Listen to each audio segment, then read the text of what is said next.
तो याद रखिएगा इस केवाईपी कोर्स में बिना क्लास किए हुए सर्टिफिकेट कोई नहीं ले सकता है।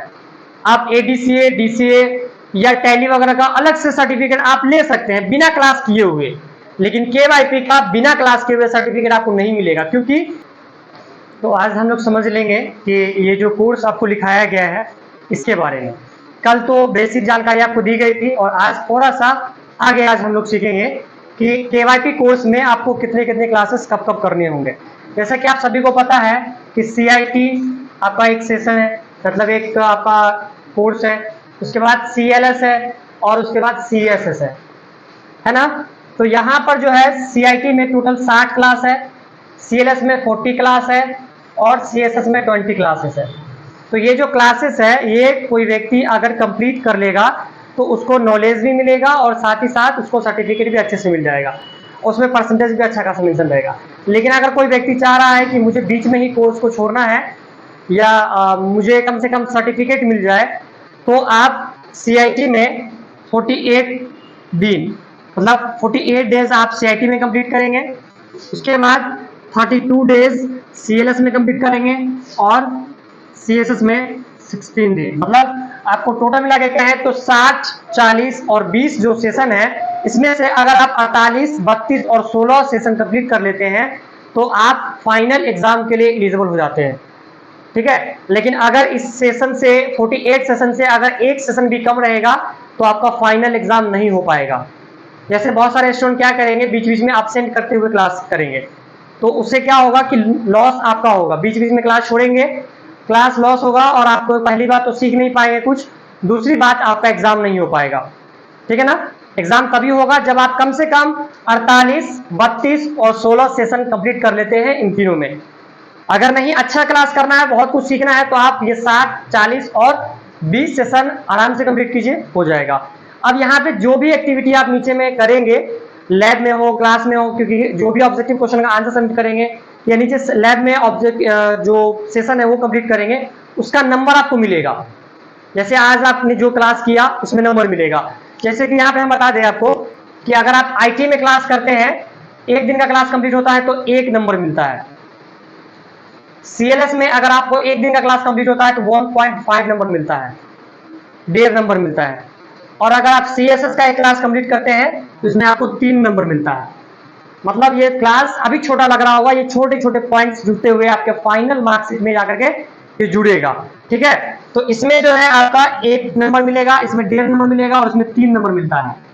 क्लास को छोड़ना नहीं है। मान लीजिए आप क्लास कर लिए, लैब नहीं किए, घर चले गए, तो आपका नंबर कट जाएगा, नहीं मिलेगा आपको।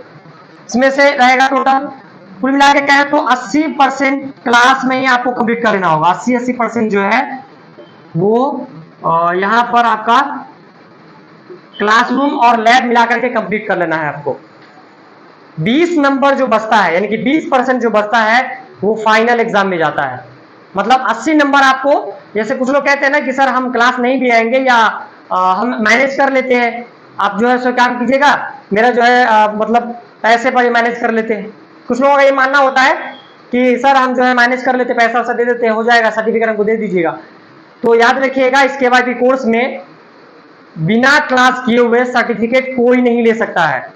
आप एडीसीए, डीसीए या टैली वगैरह का अलग से सर्टिफिकेट आप ले सकते हैं बिना क्लास किए हुए, लेकिन केवाईपी का बिना क्लास किए हुए सर्टिफिकेट आपको नहीं मिलेगा। क्योंकि हर दिन एक एक क्लास में आपका जो है इसमें फाइनल जो है आपका हर दिन आपका मार्क्स अटेंडेंस लगेगा और उसके बाद आपका फाइनल जो है मार्क्सिट में जुड़ता चला जाएगा। जो सबसे ज्यादा दिन सबसे अच्छा परफॉर्मेंस जिसका रहेगा उसका परसेंटेज भी अच्छा खासा रहेगा।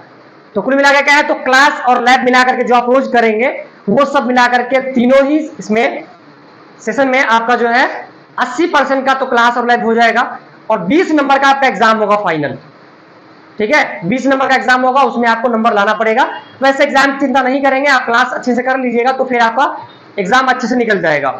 तो ये था आपका कुछ चीजें, बाकी बहुत सारा कुछ लिखा हुआ है, उतना नहीं समझना है, कंफ्यूज हो जाएंगे आप। इतना समझ लीजिए सीआईटी में 60, सीएलएस में 40 और सीएसएस में 20, लेकिन कम से कम 48, 32 और 16 ये कंप्लीट करना पड़ेगा कम से कम एग्जाम के लिए। उसके बाद सीआईटी में 1 नंबर मिलता है, सीएलएस में 1.5 नंबर मिलता है और सीएसएस में 3 नंबर मिलता है। और टोटल मिला करके 80 नंबर का आपको लैब और क्लास पढ़ना होता है, 20 नंबर का फाइनल एग्जाम होता है। चलिए, तो ये जो आपको दिखाया गया है, ये आपके कोर्स का एक हिस्सा है। जैसे अगर हम बात करें एमकेसीएल की, तो एमकेसीएल का full form Maharashtra knowledge corporation limited होता है, ठीक है ना।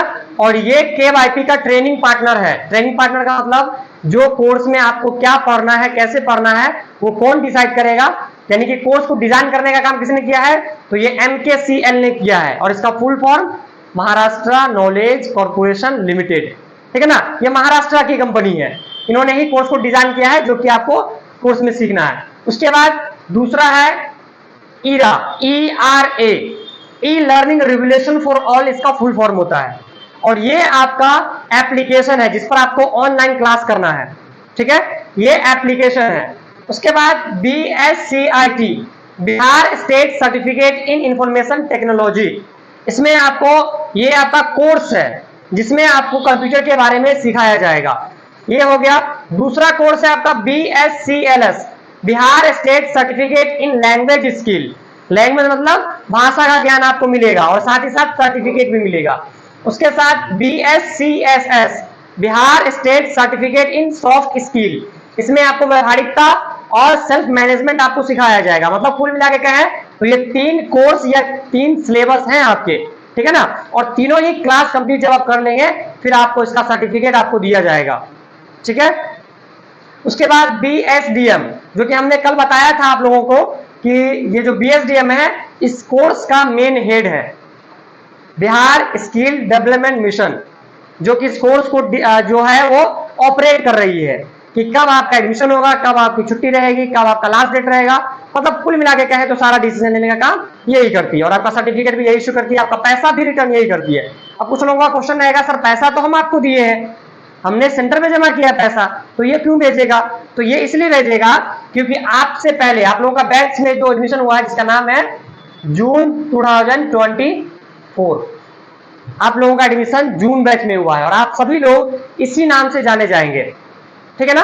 हालांकि आप सबका अलग अलग अपना अपना नाम है, मुझे सबका नाम नहीं याद है, धीरे धीरे सबका नाम याद हो जाएगा। लेकिन आप सब लोगों से जब पूछा जाए बैच का नाम, क्योंकि जितने भी यहाँ पे आते हैं स्टूडेंट सब किसी न किसी बैच के अंदर है और सब किसी न किसी बैच में अपना अपना क्लास को कंप्लीट करते हैं, ठीक है। तो ये है आपका जून 2024 बैच है आपका, ठीक है ना। इसी बैच में एडमिशन हुआ है, इसी के हिसाब से आपका अटेंडेंस भी लगेगा। यहाँ पर आएंगे तो आपसे पूछा जाएगा कौन सा बैच है, अब आपको नहीं पता होगा तो फिर वहां पे कैसे लगेगा, कैसे पता चलेगा कि आप किस बैच के हैं। तो वहां पे आपको बताना होगा कि मेरा जून बैच है, ठीक है।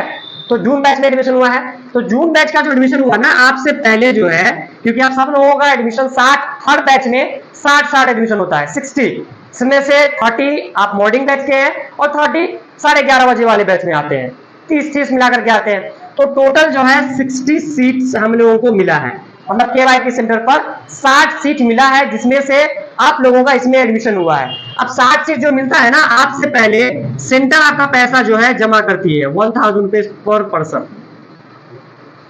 यानी कि यहाँ पे 60 एडमिशन हुआ है तो 60,000 रुपया पहले सेंटर जमा करती है BSDM को, तब जाकर के आपका सीट लिया जाता है। फिर उसके बाद आप धीरे धीरे करके आते हैं, आपका एडमिशन होता है, आपसे पैसे लिए जाते हैं।